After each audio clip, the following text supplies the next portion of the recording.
Mga katrops, welcome back ulit yo sa aking channel, Sports PH. At ngayon nga ay pag-uusapan natin ang balitang sikat na nga po sa Amerika, si Renz Abando. Pag-uusapan na rin nga natin ngayon dito sa ating panibagong video, ang balitang ang Los Angeles Lakers na nga po ang may pinakamalakas na frontcourt sa buong NBA.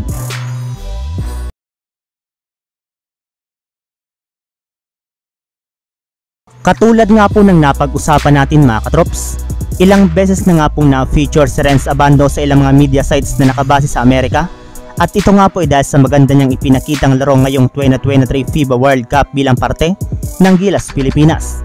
Pero hindi lang naman nga pong media nakakapansin sa talento ng ating kababayan na si Renz Abando, gayong maging Utah Jazz ay namanghar naman sa kanya.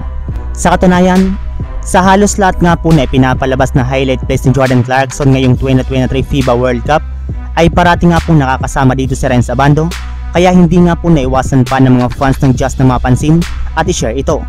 Bali napaka-impressive nga na po ng laro nito, especially ng kanyang napakataas na talon sa kabila ng kanyang height.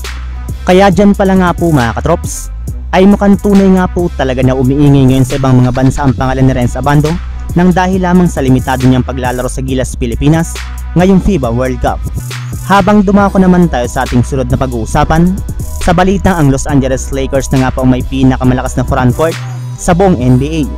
Kagaya nga po ng sinabi ko sa inyo mga katrops, isang araw lamang nga po nakakalipas mula nang lumabas ang balitang pumirma ng kontrata si Christian Wood sa Lakers, ay official na nga po itong inanunsyo ngayong araw ng kanilang kupunan. Sa katunayan, gagamit nga po ito sa Lakers ng jersey number 35 sa darating na season na siyang gamit na naman nga po dati ni Wenyen Gabriel. At sa pagkakasali nga po ni Wood sa Lakers, ay nakabuo na nga po sila ngayon ng apat na solidong center sa kanilang frontcourt, kung saan makakasama nga po niya dito sina Anthony Davis, Jackson Hayes at Colin Castleton. Yes, napakasolido na nga po ngayon ang frontcourt ng Lakers, since lahat nga po sila ay kaya magtala ng puntos, dumepensa, kumuha ng maraming rebound, at meron pang shot blocking presence na malaki ang maitutulong sa kanilang kampanya sa darating na season. Sinabi naman nga po ni Christian Wood na malaki ang kanyang tiwala na sa pamamagitan ng kasalukuyang lineup ngayon ng Lakers ay sigurado nga po na magkakampiyon na ang kanilang kupunan.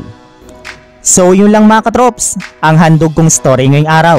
Sana nag-enjoy kayo, please like and subscribe my YouTube channel, Sports React PH, para sa iba pang story at update patungkol sa NBA. Kita-kits muli sa ating susunod na video.